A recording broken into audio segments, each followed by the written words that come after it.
James.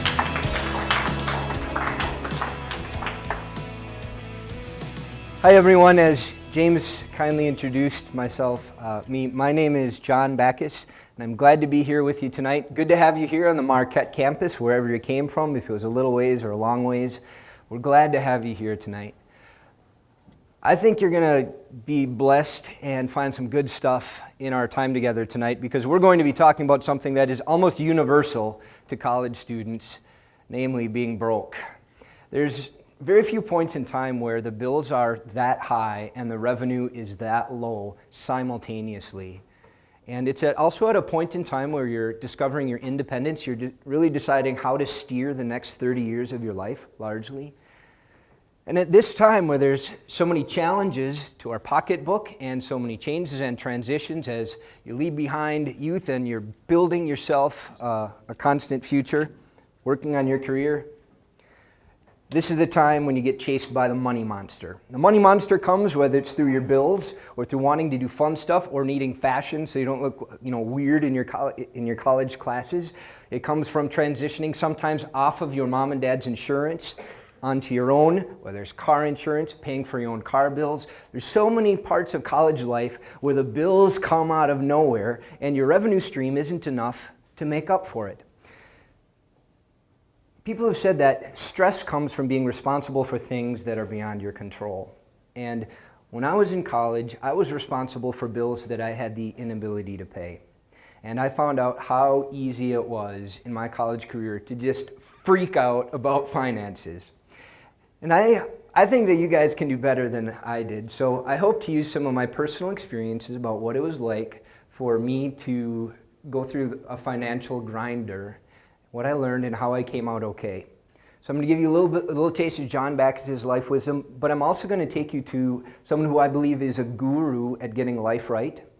I'm a Christian, and I believe that Jesus was an extraordinary person some 1,000 years ago. He understood what life was about. He understood it's a journey from this point to a next destination, but he had a lot of wisdom for how to make the best of our experience here on earth and live in a way that benefits us not just now, but also in the long term in what we Christians would call the afterlife.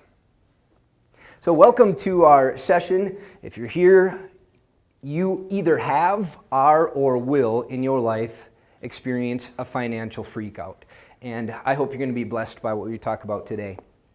There's a point in my life where I had never had to worry about financial freakouts, and it was a point in my life where I carried this little box. This was my favorite little lunchbox, a Battlestar Galactica lunchbox.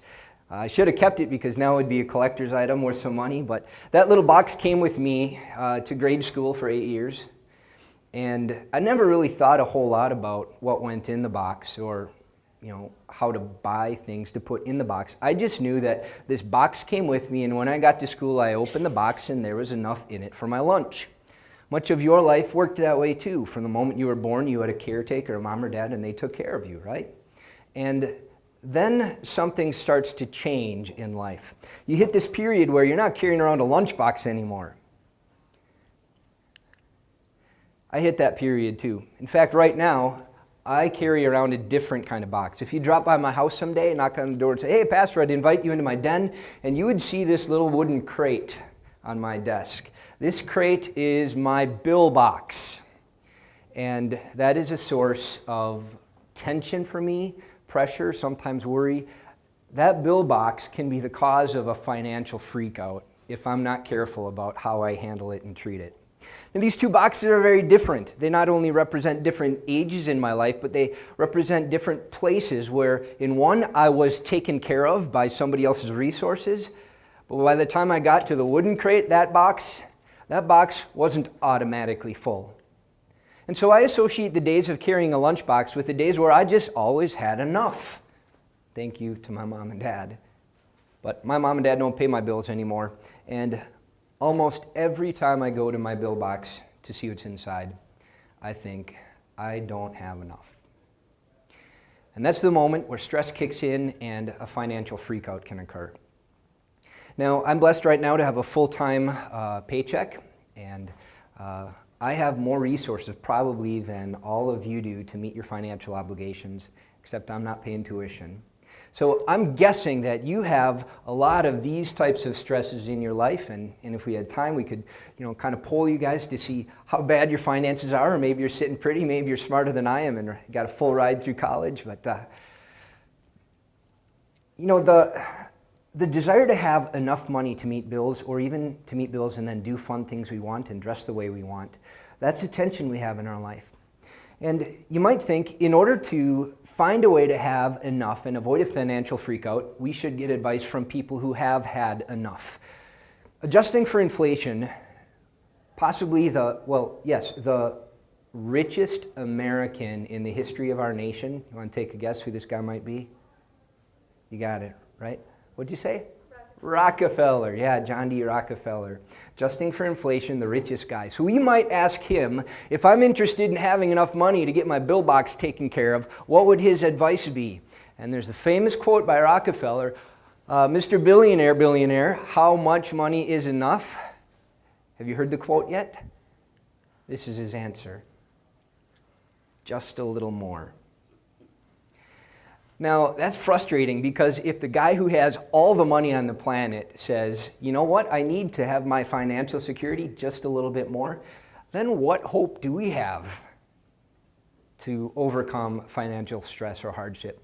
John D. Rockefeller wasn't the first guy to conclude this. The guy beneath him is a powerful, famous, influential man from history, both a government official, a military general, and a deep philosopher and theologian. His name is Solomon. We have his writings recorded as part of the collection of books found inside of the Holy Scriptures of Christianity. And Solomon said this, "Whoever loves money never has money enough." Well, that doesn't help, because most of the time if you'd say, I don't have enough money in my life, the solution to not having enough money in my life would be to get more money, right? You'd think that would be the natural cause. So if that's really the way to avoid a financial freakout, then we would, ask James to speak today, and he would tell us basic financial principles that essentially boil down to increase revenue, decrease expenditures. And that's all you need to know. Make more, spend less. Now, James could tell you a lot more about it, but what I'm going to do is I'm going to talk about the financial stress of someone who cannot do that.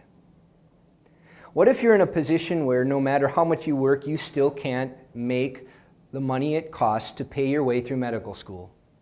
Then it doesn't help at all to say, increase your revenue, because you can't. And it doesn't help at all to say, reduce your costs, because your tuition is hugely expensive, your car needs repairs, you need food, you need fun, all these kind of things. So what I want to do with you tonight, I want to talk about not how to solve your money problems by getting more money. I'm going to talk about the exact opposite.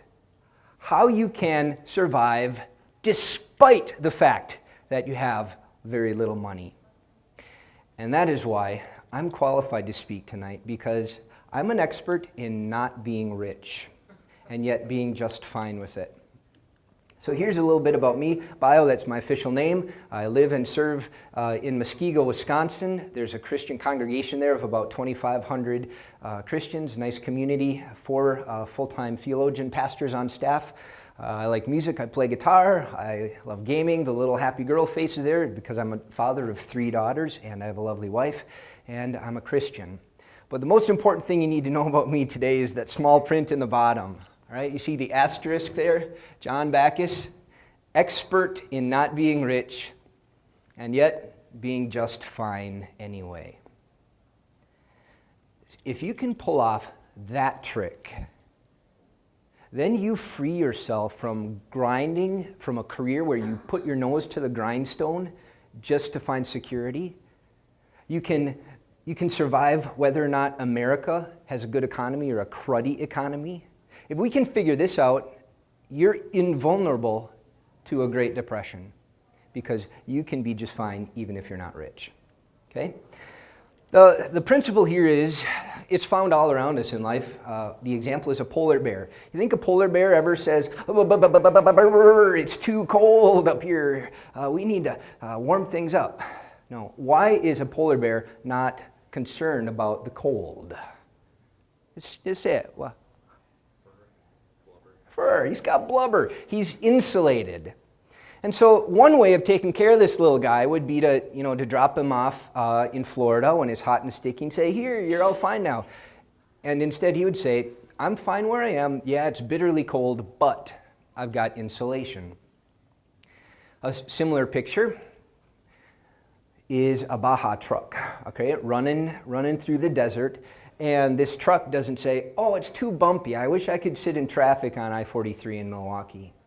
He's not bothered to be running this race because these guys have full length travel suspensions and they can survive the bumps because they're built in the systems to handle the shocks that come their way.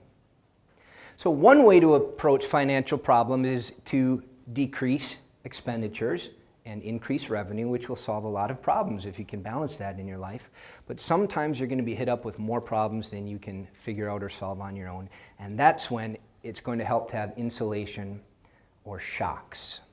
And I want to today help you figure out what insulation and shocks look like in the life of a young Christian who's facing financial stress. I've been a Christian all my life. I haven't been under financial stress all my life until I stopped carrying my Battlestar Galactica lunchbox around. This is about the time where I got into trouble. It's about the time where many of you are in school. This is a picture of the campus of University of Minnesota Mankato, where I was a student. That little graduation hat identifies it. And my car is miles away at this little apartment building on Parkway Place Apartments. That's where I lived when I attended school. And this green arrow is the path I would start out when I walked to campus.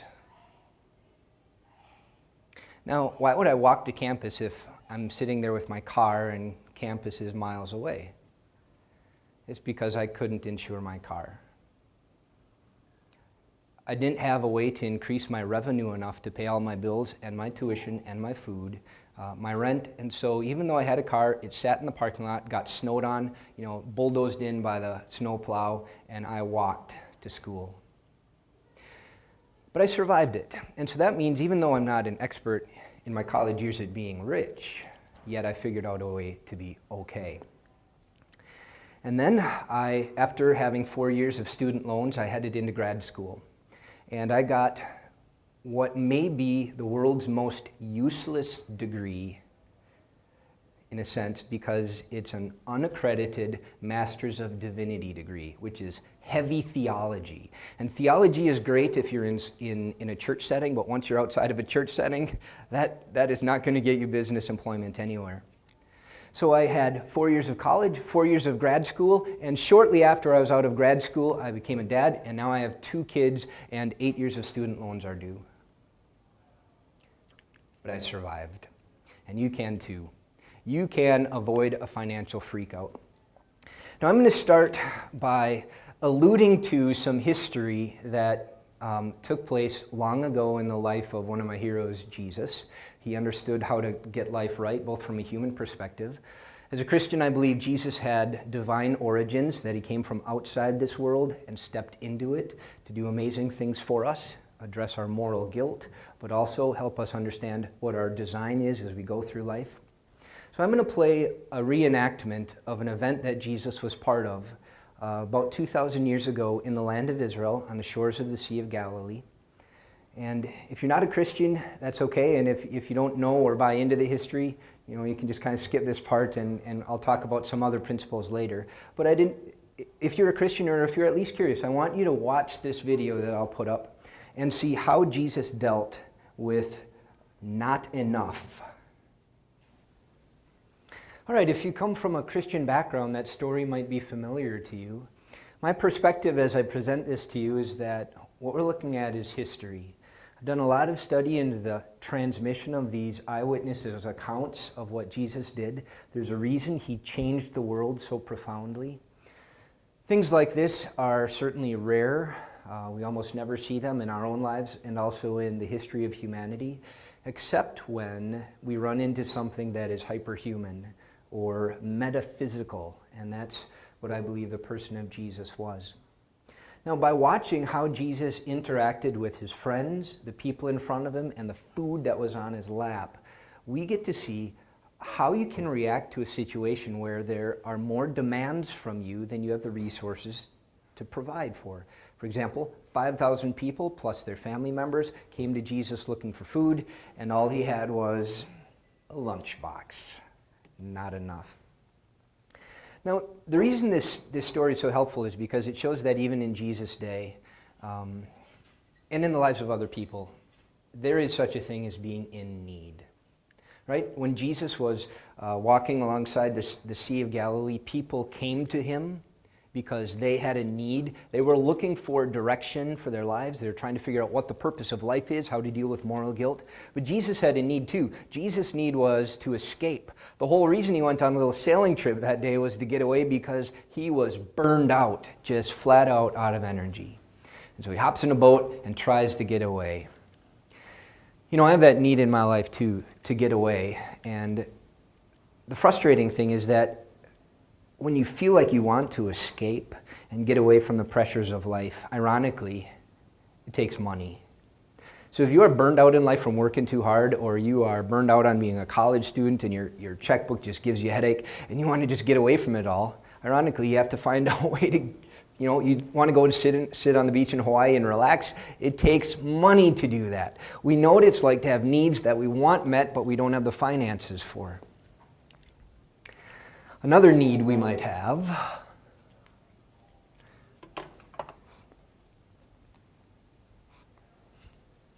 are needs that aren't fun at all. Real needs of the body. For example, we don't like being sick. I don't know what your personal health history is, but some of the biggest challenges to me and my family came during times of sickness. We have needs to feel good, to escape problems in our life, but sometimes in order to get out of them, you have to have money to buy your way out of problems. It takes money, in a sense, to buy your way out of poverty. You can't just wish your way there. And then sometimes when you're on a weekend and you just want to relax, whether it's gaming or hitting up a movie or something, everything has a price.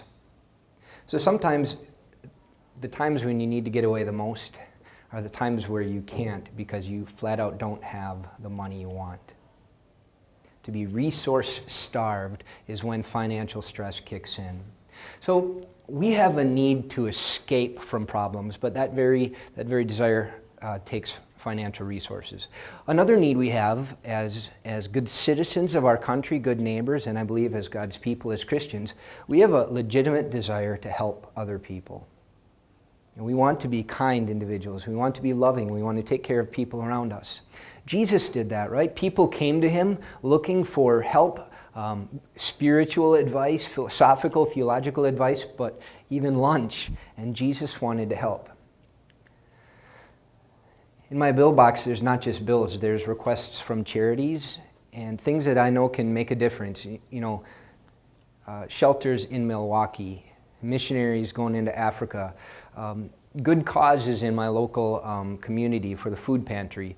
But sometimes when I get those, I'm not inspired by them. I'm not, an opportunity to help. In fact, when I get that bill, that opportunity to do good, makes me feel bad because I don't think I have the money to help the way I want to. If I can't cover my bills, how am I supposed to help out these charities? It's stressful sometimes to want to help and not be able to. And then sometimes, even though we do want to help, what we can offer seems just pitiful. I mean, this poor kid comes up and he's brought to Jesus and say, we've got 5,000 people. How many Big Macs is that going to take? And this guy has his lunchbox. He says, well, how about a couple little fish and some chunks of bread? He didn't have enough. It can be painful. I don't know if any of you are parents yet, or if you have friends or family members that you're close to, maybe a significant other, and you want to provide for them. Maybe you're engaged and you want to buy the world's biggest diamond for your girl, and instead you're simply broken. Anything you put on her finger is immediately going to go on the credit card with 22% interest. We have needs in our life, but sometimes it takes more money to do the good that we want to do, to care for the people around us, to build the lifestyle for our families that we want. So we need a wiser advisor to face situations like that than just what our instinct provides for us. Our instinct is going to give us some answers that when you're in financial stress, here's what you ought to do. But we need a wiser advisor than just our instinct. Our needs say, and this is specifically addressed to people of faith, our needs say when you are out of resources, that's the time to turn your back on God. Because if God is good and God is powerful, He ought to provide you with the things you need in your life. And the moment that your needs outweigh your supply, that often causes a crisis of faith for individuals. You notice that Jesus' disciples, this is the head of Peter, I think from the video, but Jesus' disciples said, okay, we've got a food shortage, we've got a huge crowd. Jesus is standing right there, who they believed came from God, and what was their solution to this crisis? Lots of hungry people, no food, Jesus is right next to us. What's their solution? Send the people away. That's instinct. The instinct is, I may be standing right here with God's promises in my life, but when I'm pushed beyond my limit, I'm going to walk away from Him because I don't know if He will help or don't know if He can help. My dad experienced this. He was a very small town pastor when I grew up, and he lived in Michigan, and he said the one thing that more than anything else was destroying families was the desire of dads to provide for their families by working overtime in the unions at the auto factories in Big Iron in Detroit. He said the incentives to make overtime, double time, triple time sometimes even, would cause these guys to work all week, then work the weekends, and they'd be bringing in money. They wouldn't see their kids. They'd lose connection with their Christian community, their neighbors in the church, and both their faith life and their family life would tank. Our instinct almost says, anytime you can increase your salary, you're doing something positive in your life. But when you watch that pattern for a while, that hunger for having all the money that I want and feel I need can be a knife into the heart of other things and other people that we love and are truly important. Our instinct sometimes says when you see a moment of need, that's when you need to ditch God. This was especially troubling for me, not when I was in need in my life, but when I saw other people in need. And it doesn't take much to tug your heartstring. All you have to take is a good look at poverty in the world and what it's like for people to be cold with no clothes, hungry with no food, lonely with no parents, an orphan with no family. And suddenly we ask ourselves, where is our God? And I believe that many people of faith or Christians have likely left the church because they haven't found out a way to reconcile people hurting with no immediate divine solution. So these are challenges. Our instinct says when you've got a financial shortfall, leave God behind. In fact, some people are the angriest at God when they've gone through hard times. So we need a wiser advisor to get us through financial pressure. And Jesus says the exact opposite of instinct. He said, if you are under financial stress, the thing you need to do is not leave God, but look to God. See, he was in a situation where people expected him to provide for them. And what did Jesus do? He took what little he had, and he stepped into the realm of the metaphysical. He lived in a world that wasn't just a box. There was something outside the box. He lived in a world that wasn't just physical matter that existed by itself, but it was designed by a creator who brought into existence. And when he was at his pressure point, he reached for spiritual things, and it helped him. So Jesus, in his life, showed that peace starts with prayer. Prayer is an appeal to the higher power we know as God, revealed himself as Father, Son, and Holy Spirit in the Christian scriptures. These are the kind of things that Jesus, the theologian, the philosopher, and the designer of our lives said. He said, ask and it will be given to you, seek and you will find, knock and the door will be opened to you. Which of you, if your son asks you for a loaf of bread, are going to give him a rock to chew on? Duh, nobody. Well, even though we have problems in our life, we know that kids can't survive on rocks, so we wouldn't do that. Which of you, though your son asked for a fish, would give him a snake? Nobody. Jesus' perspective is, if people on earth are messed up and we know how to be good parents, don't you think this person we call God, if he's as good as he claims to be, knows how to take care of us? He's got wisdom that we don't trust, but we can trust him. How much more will your Father in heaven give good gifts to those who ask him? What this means is that there is a resource that we have that's not strictly linked to a bank. If you are at crunch time in your life and you think the only thing that can get me out of this is more money, you're forgetting that there is an even more valuable resource available to you, and that's the promises, the presence, and the power of the one who created us. Okay? When you step into that realm, the metaphysical, when there is more to life than just material things around us, things you can experience with the five senses, that's when you gain this sort of invulnerability that allows you to survive pressure situations. You can even discover that having not enough is actually enough. And if you can figure this out, that's when you become like a polar bear who's not bothered by the cold because he's got the insulation, and like a Baja truck running the Baja 500 because the bumps don't bother you. You're doing just fine. You've got a greater resource to help you through that challenge. So Jesus gave to his people. They all ate. They were satisfied, and there was much left over. So here's a real challenge. If you're here today as a Christian, we believe that there's a God who has infinite resources, and sometimes we don't see him handing them out. And that can be a real crisis of faith, but he has the capability to do it. That's what this history tells us. He had the capability to do it, and then some. Part of the trick here is having a higher worldview, that realizing there's more to human existence than just collecting things and feeding my body what it likes to taste, or covering my body with things that I think look pretty. Sometimes when God responds to moments of need, he responds not by giving us more treasures, but by giving us different treasures. I found a way to experience that in my life. Did you know that I live in a treasure chest? I mean, I have the greatest treasures surrounding me in my life, and I am unfathomably rich. I feel so blessed because at night when I go to bed, I say, this house is my treasure chest. And as I tuck my children in, I say, and you are my treasures. You see how that's a different approach to life? That I feel exceedingly rich because I'm blessed with relationship that gives my life meaning, gives me an opportunity to love and to be loved. So if you would just measure my life success by my income, you'd probably laugh at how close I am as a church worker to poverty level. But if you would use a different metric to ask, what does it mean to really have your hands wrapped around, your arms wrapped around someone valuable? Then all of a sudden, you start seeing just how blessed I've been in my life.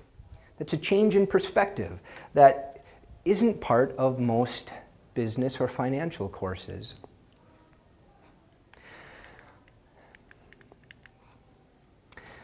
This takes a mind shift.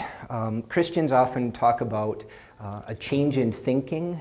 What that word is, it's repentance, when your mind flips around. It's the same concept as enlightenment, having insight into life that you didn't have before.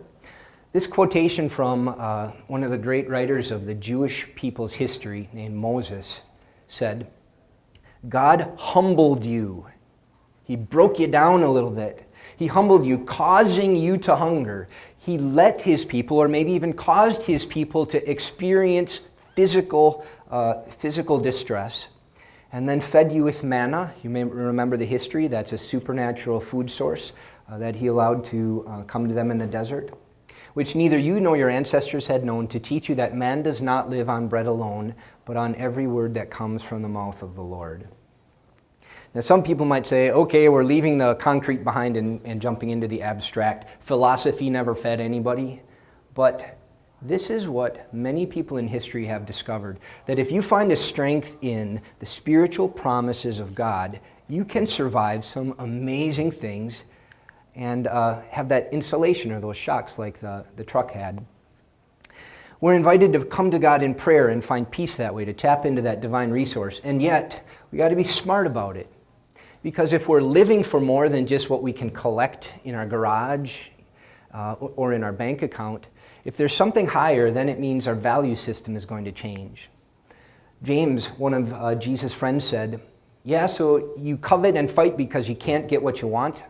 Number one cause for marital difficulty, financial unhappiness.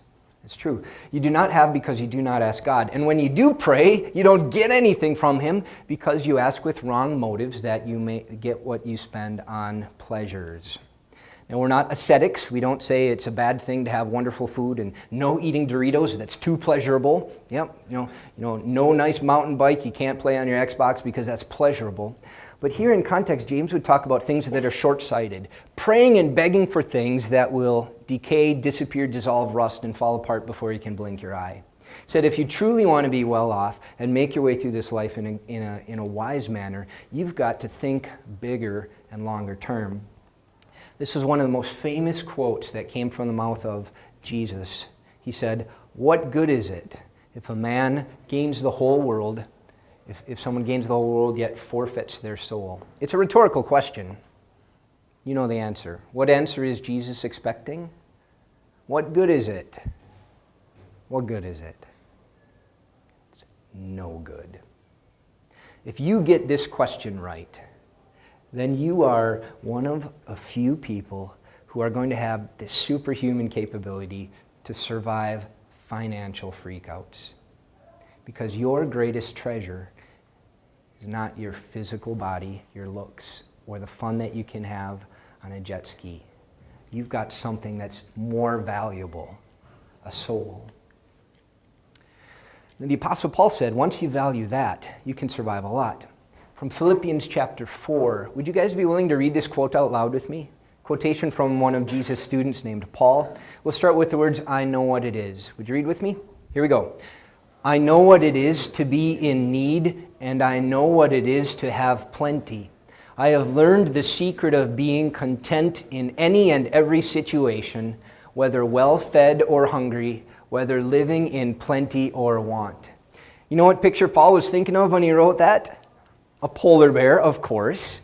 Doesn't matter whether I'm surrounded by Arctic cold, I've got insulation. Doesn't matter whether my life is filled with the bouncy potholes of bills, I've got insulation. It doesn't matter if I have enough food, I'm good. It doesn't matter if I'm cold, I'm good. I've found a way to be content, to find stability no matter how bumpy or cold the world around me gets.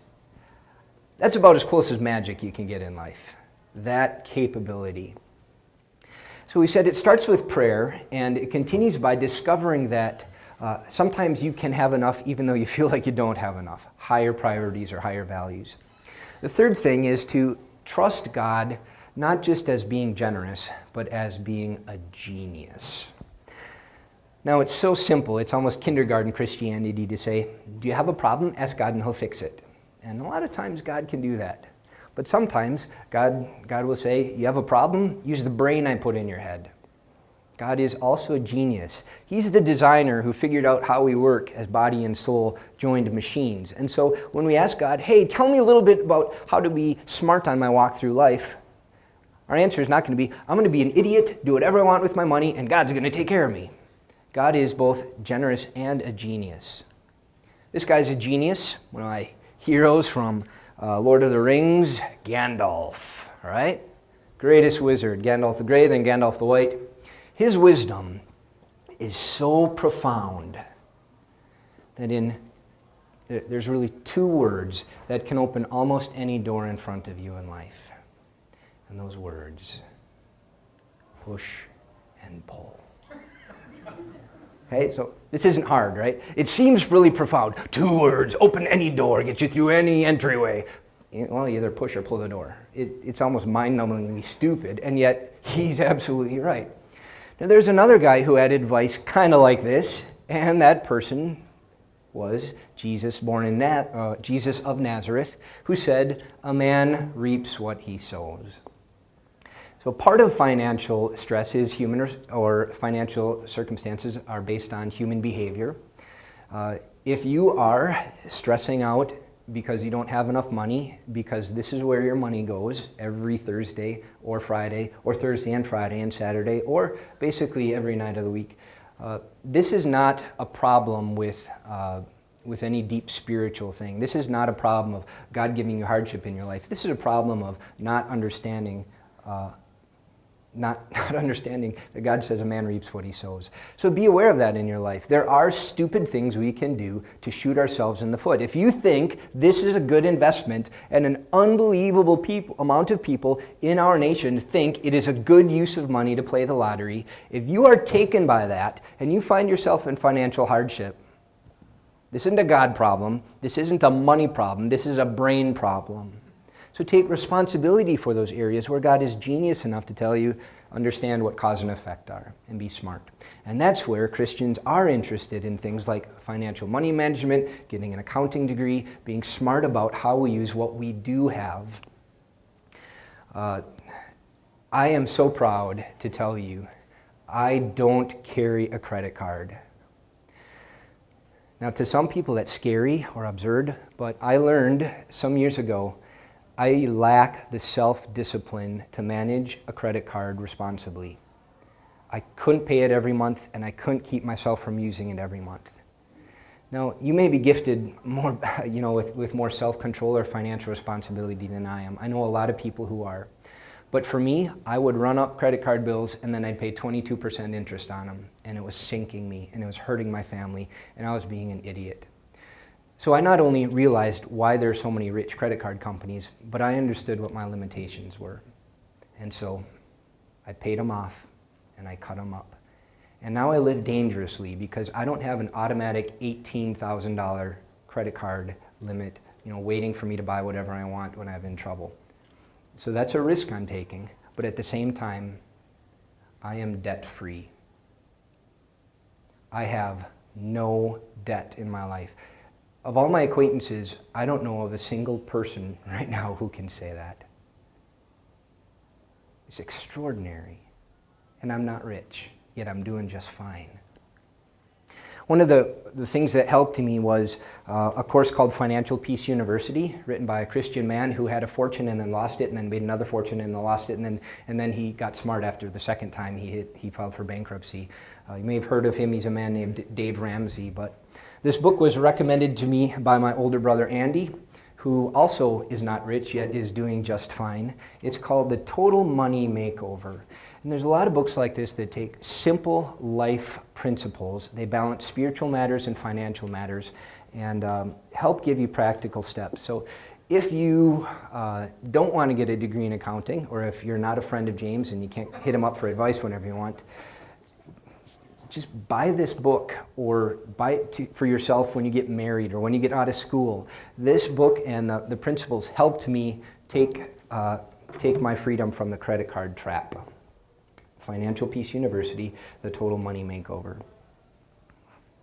All right, but sometimes what if you're really smart and you don't carry credit cards and you still run into problems?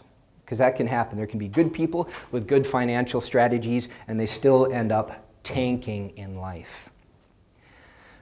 Well, God gives us more wisdom to address other circumstances, sometimes that we can't control. This is a wise guy. He's not Gandalf. He's a guy named Agur.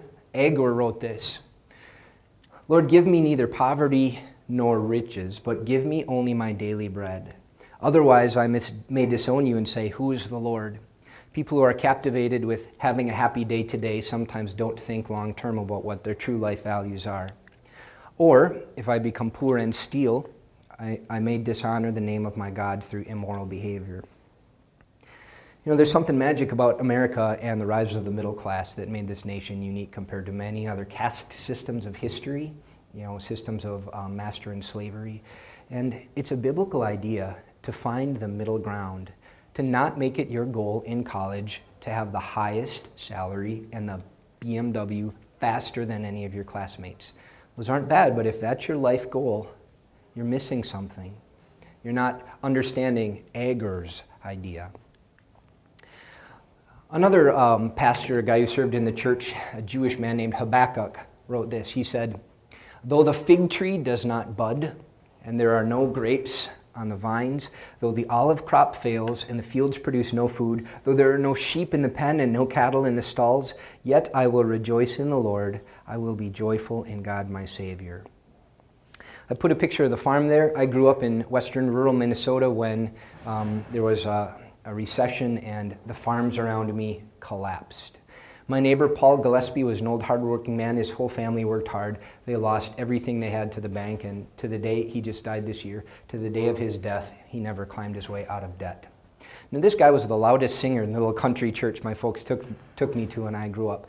And he found a source of happiness, even though if he was basing his value on his net worth, he might as well have shot himself in the head, because he was worth nothing financially. He was worth less than nothing financially. He couldn't provide for his family. He couldn't pay his kids' college education. He had nothing to show for his work as a farmer in earthly terms.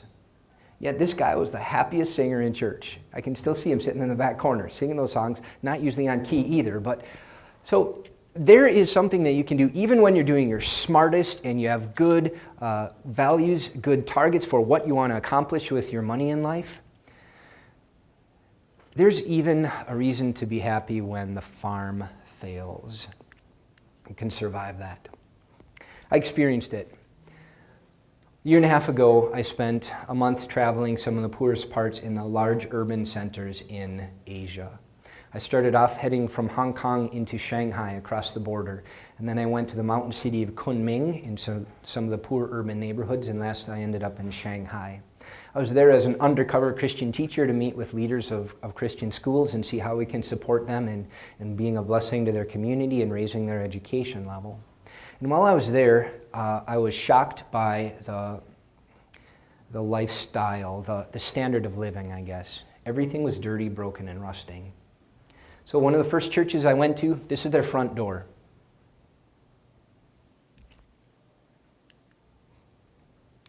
This is where they had their meals. It's on a rooftop overlooking a factory with garbage lying nearby. That's their elementary school. Compare this to the school you went to. How does your elementary school look? I live in the suburbs. Our elementary schools are mansions. This is where their kids are.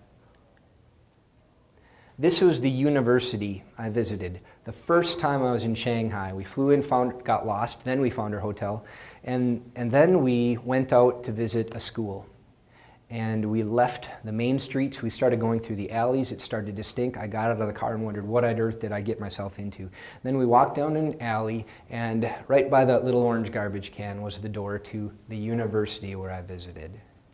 Look around us on this campus. Do you see this campus? We're in an amazing banquet hall where you could have a prestigious wedding in just about. That's where I was at school. I walked past the computer lab down here. You've got one somewhere. This is their AV room, just a piece of junk old computer. And this is what the students looked like. Kind, friendly, happy, dedicated, and joyful. These are some polar bears. I don't know if there's polar bears in Asia, but these people are polar bears. They are insulated in some way from the poverty that surrounds them, and their happiness was not related to their financial condition. Paul Gillespie was the family down the road that I said lost their farm. He died in debt. But they were good neighbors, and they were a good Christian family. And our interaction with them taught me, before I got out of grade school, that there was a way to evade financial freakouts. I didn't realize it when I was a kid carrying my Battlestar Galactica lunchbox around. But my dad is a small country pastor. One year made $12,000. My mom and dad had 8 kids. They put all of us through private high school. I lived in a dorm in high school, out of state. And it just happened. And I never really thought much about how it happened until now I'm to the age where I'm thinking, how on earth am I going to pay for schooling for my kids? It seems impossible. But I want to tell you the final story here, end with a story about how I learned that there's this strength in God and in contentment that allows me to overcome financial freakout. On the road that goes past the Gillespie farm, a little 2-lane country paved highway, there was a deer that got hit by a car. And the mama deer left behind a little baby. So Marilyn and Paul Gillespie took that baby deer in and raised it as their pet, a little baby pet called Buddy. And Buddy got old enough to leave his property and come and visit this whole big family of kids that lived nearby. So this is This is my little brothers and my grandmother. Behind me is a brick church. We live next to it. That's my house, and this is Buddy the deer. Now, Buddy the deer, when he was little, just took some milk, and they already fed milk to their calves on their farm. But as he got bigger, his appetite did, and they couldn't buy feed. So they asked they asked some of the local grocery stores if they would help. And the grocery stores gave them off-the-shelf produce right when it hit the expiration date.